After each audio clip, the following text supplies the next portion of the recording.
Welcome everyone to the Scalebreaker guide for Magicka Sorcerer PvP.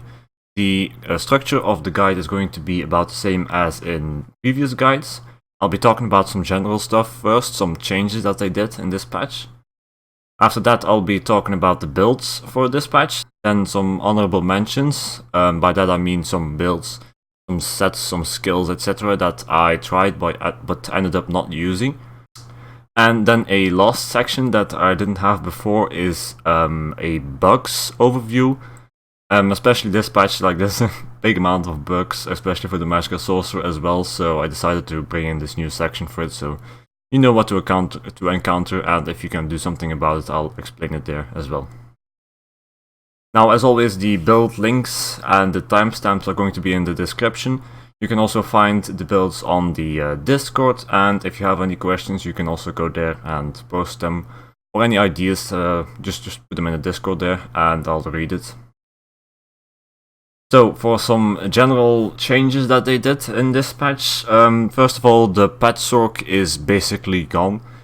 They drastically decreased the damage, the heal, like it's not very impressive anymore either compared to the new surge, the critical surge and the rapid regeneration heals, and it's still a double slot for a killable heal, so I'd rather have like one slot for a better heal and then use a dot like entropy or fury or whatever else instead. So you will notice that every build that I will present will be one without pets, except for the Battlegrounds. There's a little exception there, but I'll just explain when I get to that one. Then, of course, there are also the hardened nerfs. First of all, there's the cost increase, which is quite drastic, to be honest. Like, it's only 500 or something Magicka, but you're spamming this skill as your main defense, so it's quite a resource drain. And there's also the shield size reduction, of course. That's also quite noticeable. In general, this will mean that I will have more regeneration and a higher maximum Magicka pool in most of the builds that I will present. That and harness being gone is a big hit to sustain, but also because of like all the dots that have been added, there's a much more pressure that you have to deal with, and shields can melt really quickly sometimes, so that's why I always go with 2 shields, Hardened Ward and Dampen. On most of our builds, like this is the most defense you can get, even though it costs a lot of Magicka. But I wouldn't want to go with anything lower because, like as I said, there's a big amount of pressure out there this patch, and I'll definitely need both of those shields and an additional heal to counter that. Another thing that they changed is the streak cost and of course the CC. So first of all, there's a cost decrease. It used to be 50%, now it's 33%. That is, you know, it's nice for more kiting, obviously. It's not a huge influence on mash sustain in the end, especially because of the harnessed Magicka and the hardened ward being nerfed. But still, I'll take the cost decrease. Something that also impacts the kiting is, of course, the charges that are still in this patch. Like, there's a whole bunch of charges that everybody can use. They are really fast. Things like toppling charge or the sword and board charge can be a real pain to fight and to try to kite with. But the best way to deal with that is still just like wait a little bit after you have streaked, let them charge to you and then streak through them, and then often you have a couple of seconds where you can get out of their reach or into LOS or whatever. Then about the races, yeah, as I mentioned, need more regeneration, and the Hardened Ward has a cost increase, so Breton might be looking better. However, yeah, there's also the streak cost reduction, of course. In the end, I still think that Breton and High Elf are equally valuable as races. It's basically just a difference in glyphs. I'm still a High Elf for this patch. I don't have any intention of changing it. And if you're a Breton, I don't advise changing it either. And a last thing I want to say about regeneration is the Dark Conversion, of course. That will still always be on the builds as well. Even more of an important tool this patch, in order to keep up a high maximum Magicka sustain. As per usual, it's better to cast this every now and then, even if you're at like 80% Magicka, instead of just waiting until you're at 20% maximum Magicka and then casting it like 5 times in a row. This is not only to prevent getting overwhelmed on low Magicka, but also because it still has the 20-second regeneration effect. Not too big, but you know, it's useful, it helps. Then for the healing, they have done some changes to Surge, to Healing Ward, and to Rapid Regeneration as well. First about Surge. Power Surge basically is useless now for PvP. I don't advise running this ever. However, Critical Surge still gives a really nice heal over time, and in combination with Boundless Storm and any sort of dot you can use, it's going to be a really steady incoming heal over time, and quite worth using. Next to that, there's also Healing Ward and Rapid Regeneration, of course. Healing Ward has gotten a whole bunch of changes on the PTS, but eventually they settled with giving it a small shield, and then 30% of its strength is going to be like a heal. Unfortunately, this is just not worth it. Like, it's too weak in PvP. The Healing Ward goes down really quickly. The heal only starts after like 1 second as well. So, you know, at that point, the size of your shield is already a bit less, and it just keeps on decreasing over again. Even with the Black Rose Prison Restoration Staff that gives you the Major Vitality, it's still a rather small heal, especially for Magicka Sorcerer. For other classes this can be worth using with the Black Rose Prison Resto, but on Magicka Sorcerer you don't have any other incoming heals over time. Like, you could say Critical Surge, but if you try to slot both Critical Surge and Healing Ward, you're going to get a bit into bar space problems there. So I advise to just not run this set. Not run this skill. Rapid Regeneration is just a better heal on all aspects, and you don't need any special weapon to make it work better either. There's also Critical Surge, of course, which is also a better, like, steady heal. And it also fits more if you're having 2 shields on you and you just, you know, have a steady heal underneath it. It works better than working with Healing Ward, because when you apply the Healing Ward, at first it is protected by the other shields, but if you keep on shield stacking, the Healing Ward comes on top and will get damaged first before the new damage shields you have cast. So, you know, that's another reason that it doesn't really work that well with shield stacking. Then they've also changed some things with Crushing Shock and Force Spills, and its relative position to the elemental weapon here. Now, first of all, this patch, Crushing Shock is going to deal the same damage as Force Spills. Force Spills still has the small, like, side attack to somebody else that has a status effect on him, but I value the interrupt from Crushing Shock way more than that, and yeah, the base, like the direct damage it deals to one target, is exactly the same anyway. Then there's also, of course, Elemental Weapon still. This patch, Elemental Weapon and Crushing Shock is going to deal about the same damage. Like, Crushing Shock is a little bit less, but it does ignore like 10% spell resistance. But then again, like, you get the spell orb with Elemental Weapon. It's also more bursty because you can charge it up and then use a light attack into a fragment, and that's a way to make a really high amount of burst. It also works really well with Overload this way. So generally it's also more subtle and harder to see it coming. That's why I still prefer using Elemental Weapon most of the time.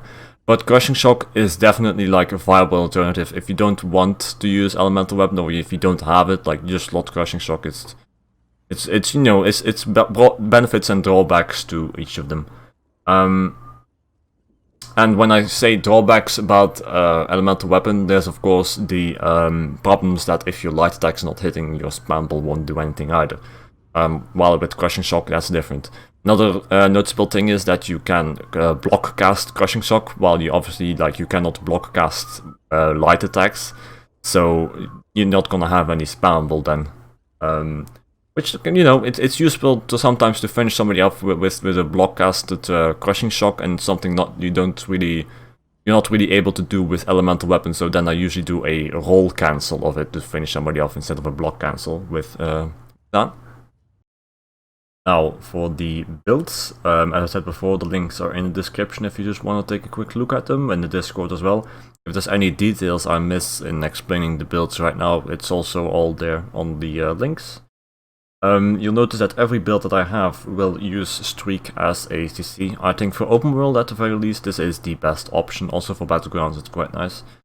The Streak is undodgeable and unblockable, so it's quite nice if you're able to turn around and finish an enemy off after that, and people often don't expect it either, so that's quite beneficial to it.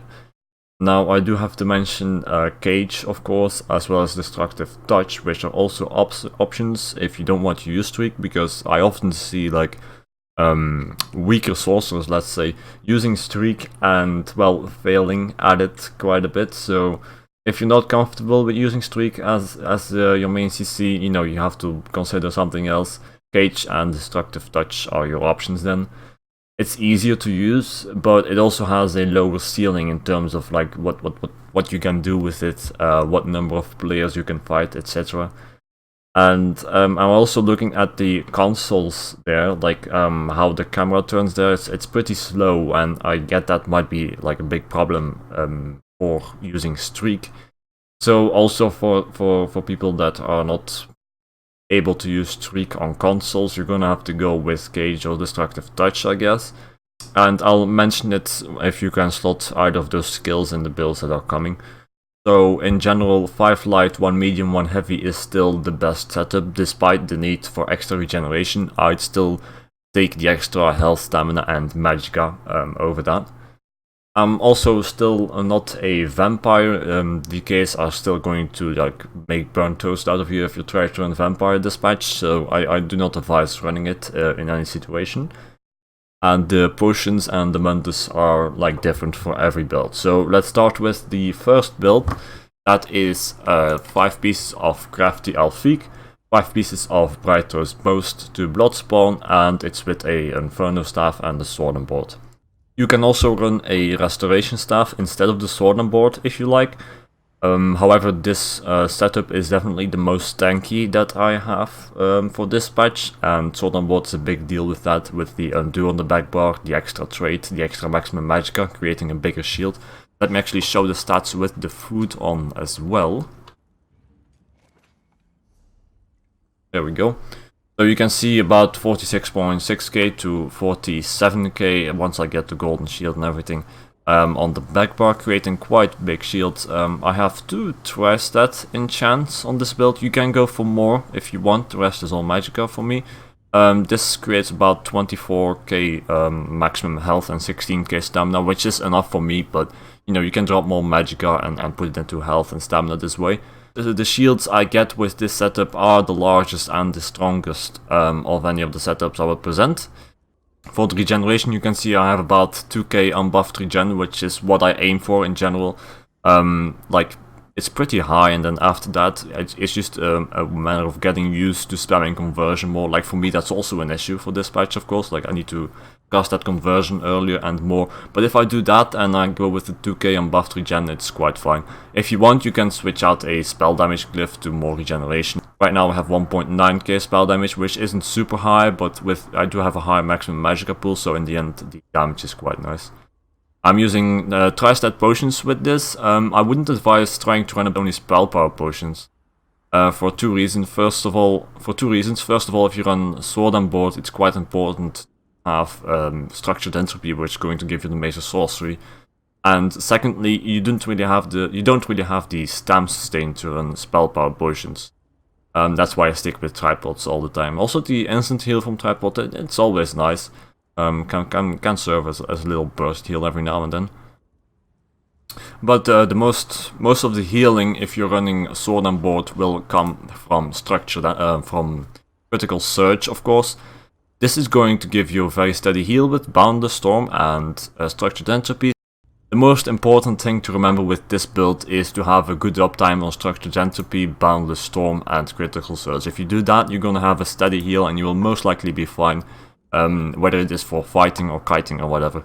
The reason I didn't run any like builds with a Surge heal over time last patch was because I didn't have any dots I could place on the enemy and then start kiting with. But now, of course, there is Structured Entropy. I can place it on one or multiple enemies and you're going to have a very steady heal from Critical Surge and while kiting as well.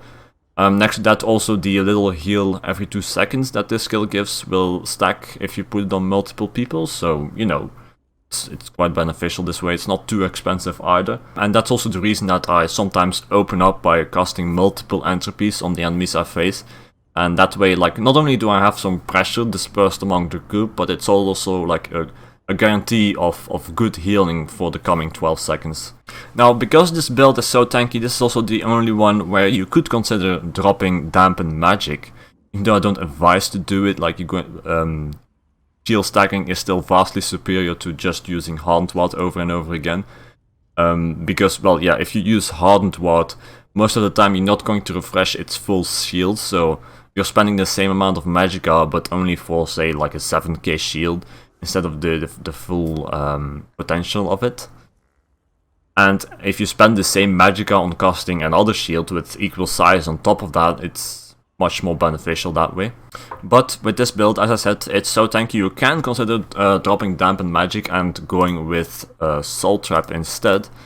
Soul Trap being another dot with really nice damage. If you have this and Structured Entropy on someone, you have some crazy pressure, especially if you start using Overload as well. However, for this build, if I run the Sword and Board, I usually go with an outrun on the front bar and not with Overload. Simply because I have a harder time sometimes creating the time and the space I need to burst somebody down. If you do it with Overload, you don't really have any extra defenses from it like you do with the Storm outrun. Now, as I said before, you can also run a Resto Staff on this build. So if you do that, you will be using Rapid Regeneration as a main heal. Or when you're under heavy pressure. You won't be using it very much, because you still have 2 big shields. You can also use Resto Ult if you want. It's quite nice for, again, creating some opening to burst somebody down. Though you have to be careful with it, because there's a lot of people with a huge amount of damage out there. So sometimes you will get killed through this if you don't cast a shield every now and then while the Resto Ult is going off. But yeah, as I was saying, the Rapid Regeneration is something that you will use as your main healing. You're only really going to cast this when you're under heavy pressure. Usually just casting the Hardened Ward and Dampened Magic is going to be enough. It's just when, you know, a whole bunch of people like stack on you and you start taking health damage as well, because the shields are just evaporating way too quickly. It's only then that I start using Rapid Regeneration. For the Mundus on this build, I have the outrun. Otherwise, there's not really an easy way to get enough magic regeneration. And then for the drink, I have Spring-Loaded Infusion, which is going to pair well with Brighter's Boast, of course. Increasing my stats, not this much, it's actually a bit more. UI bug. Here, by this amount of stats, it's almost the same as Tri-Food. And then something else I have to mention, of course, is the Bloodspawn. You're going to see that I have chosen for this set in all my builds, and also in this build I do not switch out Bloodspawn anymore for another set like Engine Guardian or whatever, Zaan or something. Zaan specifically is not going to work very well with Streak, because often if you Zaan procs on someone, you want to have a stun going on him, so he can't defend himself from the Zaan anymore, and you can burst him down afterwards as well. But if you use Streak for that, you're often going to streak out of range of the Zaan, so it's not very useful then. But next to that, it's also, again, the same story as always. The amount of pressure I take is something that leads me to slotting Bloodspawn at all time. It has really a high uptime, of course. The more people that are on you, the higher the uptime is, the higher your ultimate regeneration. It's quite useful to have more Resto Ults if you're running the Resto Staff as well. And the resistances, it's about 10% damage reduction, so that's quite nice. And then lastly, about the enchants. I still have an infused shock glyph on the Inferno Staff, and on the back bar I prefer to run a poison if I'm running with Restoration Staff, and if I go with Sword and Board, I usually go with the Magicka Return enchant. So for the champion points, I'm going to start out with the champion points for Sword and Board. So if I go into it, 56 Warlord, 9 into Sprinter, just because of the Boundless Storm can be quite useful in keeps and towers and tight spaces to do a little bit of a sprint, and because this passive scales so well, I will just put a few points into that one. Warlord is self-explanatory. Then Mooncalf and Arcanist. Then 61 into Tumbling, roll dodging, like it's the only way you have to deal with snares and roots, of course, so important. 20 into Shadow Ward. To have some block cost reduction is quite useful, obviously, if you're running Sword and Board. If you don't have the sword and board but you're running the resto staff with this build, you can simply put the points from Shadow Warden to other skill points. You can see it in the links and in the links in the description. But of course remember that the block does not reduce the damage taken to shields. It's only like a sort of an emergency thing when you are streaking and you don't want to get CC'd, because then, you know, breaking free might take a while and people will catch up to you when you're kiting. So it's for that, and also if you're on a very heavy pressure and you're taking a lot of health damage, you can consider blocking every now and then. But that's why I don't have that much into Shadow Ward. The block, like the sword and board, is mostly there for the passive defense that it gives. And also for the heavy attack resource return, by the way, I forgot to mention that. If you are kiting around a rock or something and somebody is charging into you, you can sometimes come around the rock with a heavy attack and get a nice bit of stamina sustain. Then for the blue trees, pretty basic here. A good amount of spell erosion. Staff expert, if I'm using overload, I will put much more into this in order to get tactician, but more about that later. Thaumaturge, I have a good amount in Thaumaturge with this build because of degeneration, of course. Having like a big amount of pressure that way is quite useful. It scales well as well, this champion point. Then the red trees, 44 into Ireclan, 32 into resistant. 56, you can see it's a bunch more than the direct damage here because of the buffs to dots. Like, it's quite important to have good resistance to it, so I've put a bit more points into thick-skinned. Then Hardy and Elemental Defenders, then important to have Unchained. As I said before, casted conversion every now and then is going to be a really big help with the Magicka sustain, and especially if you use it like right after a break free, it costs basically nothing then, so, you know, the only thing you have to spend is a little bit of time and patience. Then you can see 40 points into Bastion, that's a bit more than last patch, but that's obviously to counter the big amount of damage and the shield nerfs. And also, well, if I'm using 2 shields, having a 16% bonus on both of them it's quite useful. The second open world build is 5 Scalebreaker and 5 Praetor's Boast. This is the only build that survived from the last patch's guide, and still something I run quite regularly. This will only work with the restoration staff really, because you have enough stamina sustain to run spell power potions. You don't want to have structured entropy, which, you know, is going to be a problem if you want to run critical surge then. So I go with the rapid regeneration heal and the restoration staff ultimate instead, which definitely works the best here. I still use the 2 shields because otherwise the defenses are too weak. I can do a lot of roll dodges with this build though, making it very mobile and flexible in PvP. Not only in the sense of in PvP mobility, but also in terms of skills. Since I can run the spell power potions with this build, I have enough stamina sustained in order to do that. I can then switch out the structured entropy for whatever skill, for example Fury or Mines or I don't know what else you want to run here. On the front bar ult, like in all restoration staff setups, I prefer to run Energy Overload over here. So now I'm going to show you a little trick with the Energy Overload. This trick is something you can use in any build that has the stamina sustain to do a couple of roll dodges and that can run Overload. But it works best here because of the high stamina sustain it has.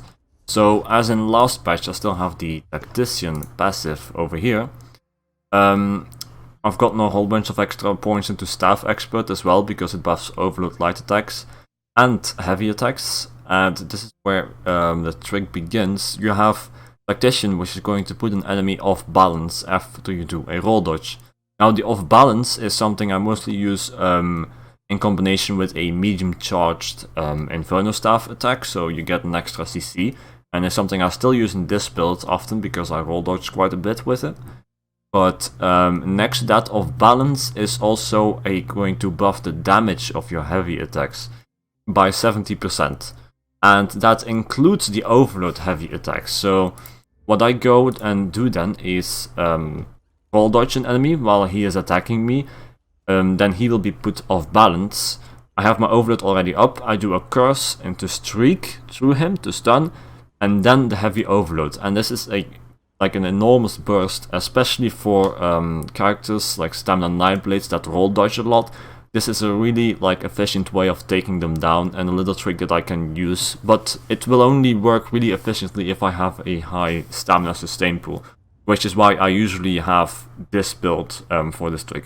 As I said before, for the console players who cannot use Streak as a stun, you'll have to use Cage or Destructive Touch, and this is the easiest build to fit that in. Because you have the flex spot here, you can also slot Rune Cage or Destructive Touch, which is still going to CC the enemy. Yeah, I don't have it right here, but the close range morph still CCs. Cage is what I prefer though, because I can easily like burst somebody down at range, and which is a benefit that a Streak build will not have. The problem with the Destructive Touch, of course, is that it is also so similar to Streak in terms of range. But Streak is undodgeable and unblockable, making it definitely a better stun. Then for the third open world build, I have 5 pieces of Alfiq, 5 pieces of Seducer, and 2 dot spawn. It's very similar to the first build in the case that you can also choose to run a Sorcerer board on the back bar. The skills are about the same with Critical Surge and Structured Entropy on the front bar. You can also run a Resto Staff if you want. I'm still using the tripods here because this build is also not, it doesn't allow you to run spell pots easily because its stamina sustain isn't very high.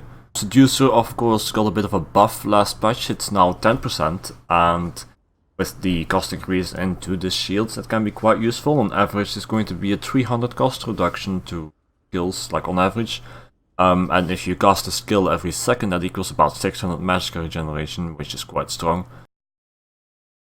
An alternative for this set is the Perfected False God set from the Sunspire trial, which is also an 8% cost reduction, and then when you kill an enemy you restore some Magicka.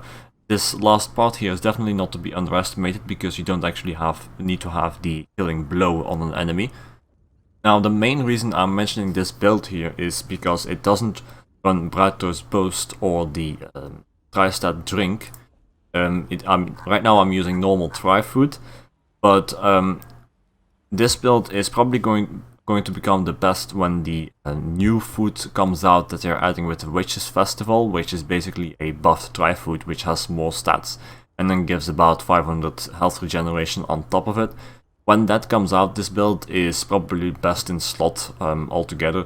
Not that the other builds will become bad all of a sudden, but this build, while already good, will probably be what I'll be running then when the new food comes out.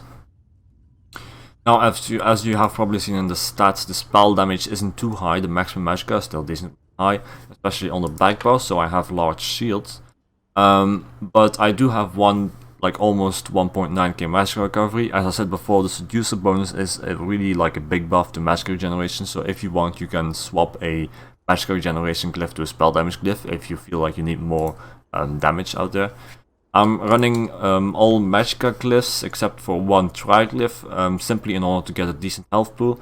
Again, when the Tri-Food gets buffed, when the new Tri-Food comes out, this will increase a little bit more again, and I'll have about 16k stamina as well.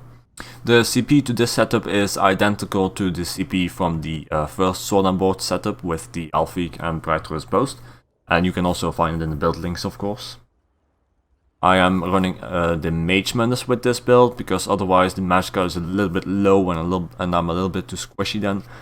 Now, one noticeable thing with this particular build is that it allows the highest Magicka sustain out of all builds, so in no CP this should definitely be fine already with 10% cost reduction and a good amount of Magicka recovery. About the races, Breton has a cost reduction passive, while High Elf does not, and basically the more cost reduction passives you have, the less valuable the next one becomes. So the Seducer cost reduction is going to work better with the High Elf race than with the Breton. But still, I wouldn't change High Elf if I was a Breton with this build, because the difference is quite small.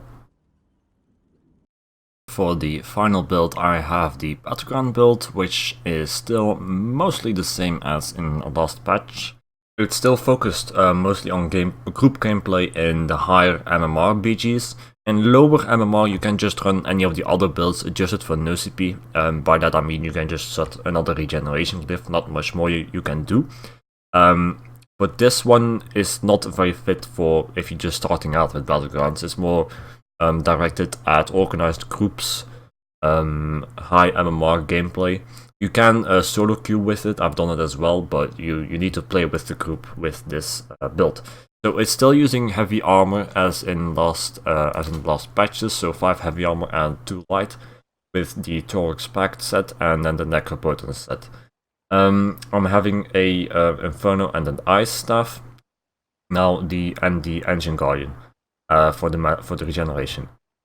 So heavy armor is mostly there, yeah, for the resistances, in order to survive ult bombs from enemy groups, etc. And if you're running light armor, you're also way too squishy for your healer to have any use, because you're either full health or one shot if you have light armor there. So that's why I run heavy armor. Now for the staves, I still have the Ice Staff for the ice wall, which is very useful for slowing down an entire enemy group. Also going to disperse damage across them. It's not only going to snare, it's also going to root, of course. I still have the Icy Rage ultimate as basically a bomb to drive out an enemy group. Still very useful for quickly taking down a whole bunch of players, especially if it's combined with ultimates from other people as well. The root that it does is also extremely useful for Battlegrounds. The shield nerf hit this build pretty hard. As you can see, the shield isn't very big at all. It is, however, a very resistant shield, so in the end I still managed to survive quite alright on this build because of the heavy armor. You can resolve this a little bit by going with a shield glyph, a glyph that gives a little shield every few seconds on the back bar. With the infused Thorax, this is going to proc quite a lot. Before I had a Magicka regeneration glyph, but you can run this as well, and this is going to make you a lot more resistant, not only for burst damage, but also overall for AoEs on the ground, etc. It's quite useful. On the front bar, I still have the shock glyph for the extra burst and the minor vulnerability. However, you can also slot a disease enchant here for the major defile, which is quite useful, of course, if you're fighting groups that have a lot of healers, etc. But yeah, keep in mind, of course, that this isn't going to be as much damage, not only in tooltip, but it's also not going to proc minor vulnerability. Now for the healing, I have considered a couple of options. I've tried rapid regeneration and crit surge in the previous builds, but because I'm running heavy armor, the crit surge won't work very well because the crit chance is low, and the rapid regeneration is often going to proc on somebody else, which is of course not very ideal if you're trying to heal yourself. So I've gone with the pet for Battlegrounds still. The heal isn't very big, however, in the end it's enough to keep me alive in combination with the shield and sometimes also the shielding enchant if I choose to run it. It also still heals somebody else, which is always useful if you're fighting with a group, of course. But because when you're under pressure, it's very possible that your teammates are also under pressure, so having this heal go to somebody else is quite useful. It also allows me to run Necropotence. Maximum Magicka has always been my main problem really in no CP. This maximum Magicka pool isn't too high, but it's enough to get a decent amount of damage and shield size out there, especially considering the Thorax Pact enchant procs. This thing, it procs almost every time I use my spammable. Speaking of which, spammable you can choose really. I mostly go with Crushing Shock, but Elemental Weapon works as well. Crushing Shock, simply because of the sorcerers with their dark conversion, it really screws them over if you hit them with that and no CP. Also, people with dark flare, etc. You can hit them quite easily with that. Streak is definitely something I will be using in the Battlegrounds. It is really the only benefit a sorcerer has over the other classes. For most other things like healing or just generally dispersing damage amongst enemy players, I prefer a Warden or a Templar or a Decay or whatever. But Streak is quite unique for sorcerers because it is an on-demand, spammable almost, AoE stun. Usually you need to wait until you have an ultimate for that in order to stun an entire group, but with Streak it's really easy to just shut down everything at once on demand, and it's quite useful to have a sorcerer for that, in my opinion. But next to that for Sorcerer, yeah, as I said, not much use there, so I try to still do my best with the Icy Rage and Elemental Wall. It works quite fine. On the front bar ult I have Overload, just if I want to finish someone off, of course, or the heavy attack overload is not very useful in Battlegrounds because the focus instantly turns on you, and while you are heavy attacking you don't have any defenses on you, so you get killed pretty quickly if you try to use that in Battlegrounds in my experience. Which is why I usually just go for the Icy Rage bombing kind of playstyle. For making the builds this patch, I've obviously been using a whole lot of sets, skills and combinations that weren't worth it either. And sometimes I do still see those things being mentioned by other people, so that's why I have this section, which are basically a whole bunch of combinations and sets, etc. that I don't find worth using over the builds presented before. Now, first of all, there's the Lich setups from previous patches, so with the Lich on the back bar and then something on the front bar like a Willpower Staff or the Asylum Staff. Now, in general, I find it better to use a 5-5-2 setup instead of a backbar setup like this, because of two reasons. First of all, you have the big bonuses that some of these 5-piece sets give, like Brighter's Boast or Alfiq, etc., and it's not worth dropping, I think, for a backbar set. Also because of the second reason, the weapon you place on the front bar isn't very effective. You can go with the Willpower, which is a damage increase, and it's not even a shield size increase if you don't place any on the front bar. And the Asylum Staff, which is of course a nice option if you have Crushing Shock, is not going to be worth as much either, because Crushing Shock in itself is going to proc status effect more this patch. It's also buffed the chances from 3% to 10% for each part of Crushing Shock. So you're going to proc stats effects much more now, which is of course going to lower the relative position of the Asylum's Perfected Inferno Staff. It can work, like it sure can work, but I still don't think it's worth running over 5-5-2 setups like the ones I mentioned before. Then another set that I tried out was the Curse Eater set, which reduces like 3 negative effects every 8 seconds and restores some Magicka. Now, a big problem with that set is that it gets progressively worse the more people you fight, because like when you have a whole bunch of dots coming in on you and you can like remove 3 of them, yet you still have a whole bunch of other negative effects on you as well. This set isn't worth very much. Its Magicka regeneration component isn't too strong either at all. So that's why I don't run this set. Even like I would only consider it in small fights, like maybe duels or 1v2 or something, but once it gets more than that, you're going to have way too many negative effects on you for that set to have any noticeable use. Another thing I tried out is specific dot builds. As I mentioned before, this can be worth it in duels and such, but when I'm in open world, I often don't have the time to like run a build with Reach and Soul Trap and Structured Entry and all that. I don't have the time to go and apply all these 3 skills to one target and then start bursting him down afterwards as well. While this could work nicely like in small numbers, as soon as people start running through each other, it becomes really hard to pull off this kind of build, which is the reason that I decided not to make any of those. Not that dots are bad, like you can see me using Structured Entropy quite a lot, but it's mostly as a sort of a pressure tool, not something as a main damage component. Next you still have Mighty Tudun, of course, which I see mentioned every patch and I've never run it. This patch it's the same story. I mean, it's even worse in my opinion. As per usual, you have the Boundless Storm, which is going to be dropped for the Mighty Tudun. But Boundless Storm is not a bad skill at all, like especially for builds where you rely on the crit surge healing. You're going to need Boundless Storm in order to proc that thing. If multiple enemies go and stack on you, it's really important to have a steady crit surge heal coming in, and the Boundless Storm is the best way to make that happen. And next to that, there's also the small bit of mobility that it gives. in places where streak is less useful, like towers and keeps, etc. Not only because you often cannot use its full length, like the full length of the streak, because you're going to streak into a wall or something, but also because it often bugs out in towers. And if I'm in there, I prefer using Boundless Storm instead.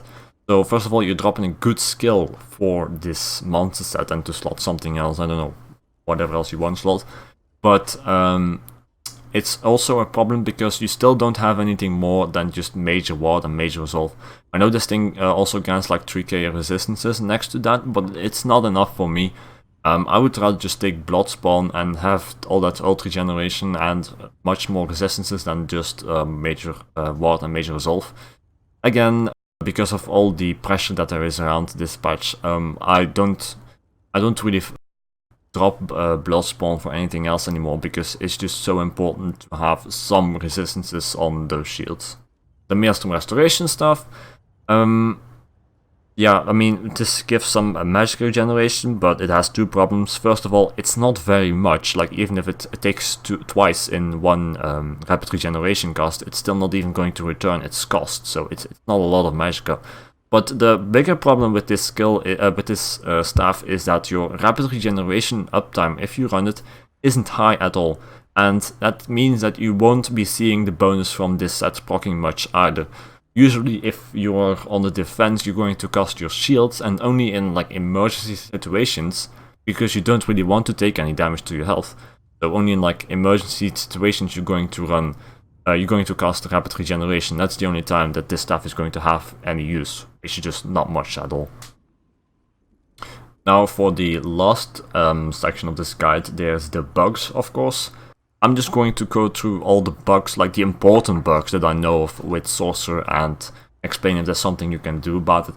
First, of course, is the streak, like root, the self-root bug. That happens when you streak to someone who is in LOS from you. This makes Sorcs pretty bad in keeps and towers, because most of the time if you do use this skill, there's somebody underneath or above you, and it's going to just basically self-root you all the time.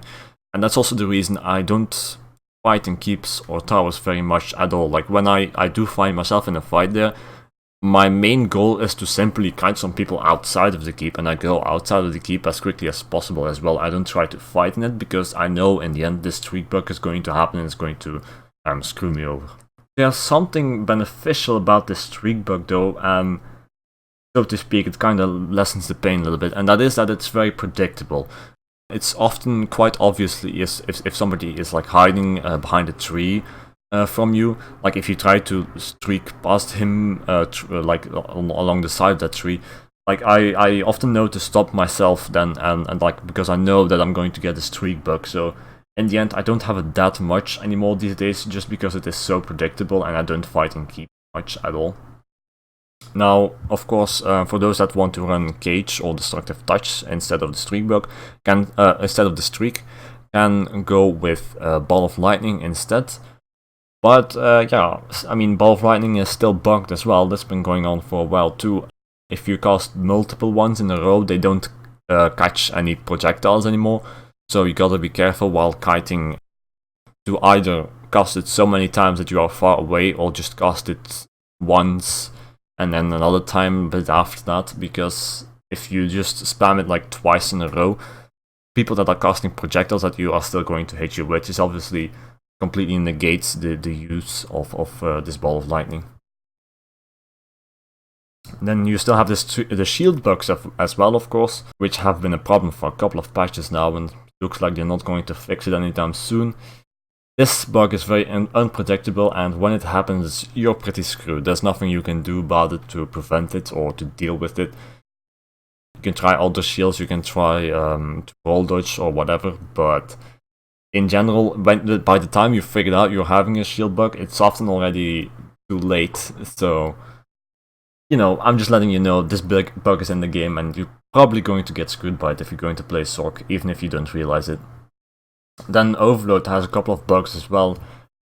First is the sync bug, which is something that is applied on the enemy. So if somebody fights you with Overload, it could be that you're going to have a desync from it, because light attacks, they often you know, stack these things, healthy things, up to like 70% or more. And there's also not much you can do about that one. It just happens, and if you die in a mysterious way after somebody was attacking you with Overload, know that it could be a desync.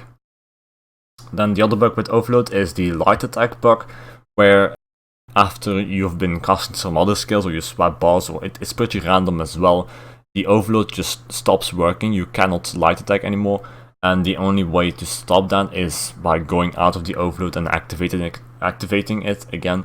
So be aware that when you use Overload and you're spamming the left click or whatever and it's not casting, that it could be the bug happening. Then there's also the break free bug, which has gotten a lot worse this patch. There's often a big delay before the break free happens. Yeah, there's nothing more you can do than simply spamming and hoping it will happen soon, which is the reason, by the way, that I have the scroll wheel as a break free bind. Like, it's always useful to have the break free happen as soon as possible. That's why I just scroll. And when the bug happens, you know, you want to be able to break free as soon as that bug ends, and having the scroll wheel for that is the most useful way I know of. But next to that, there's not much you can do about this bug as well. So this is it for the guide for this patch. As I said before, the Discord is still open, link in the description if you want to have a look at the builds, or you want to discuss them, or you have questions or ideas. Simply go there and you post them. Links in the description for Twitch as well. Give me a follow if you feel like doing it. I hope you learned something with this guide, and yeah, next thing will probably be something about Bomb Blade. Like, I have a couple of nice bombs this patch, it got quite a nice buff, and I might make a guide for that as well. So yeah, thank you all for watching, and see you next time.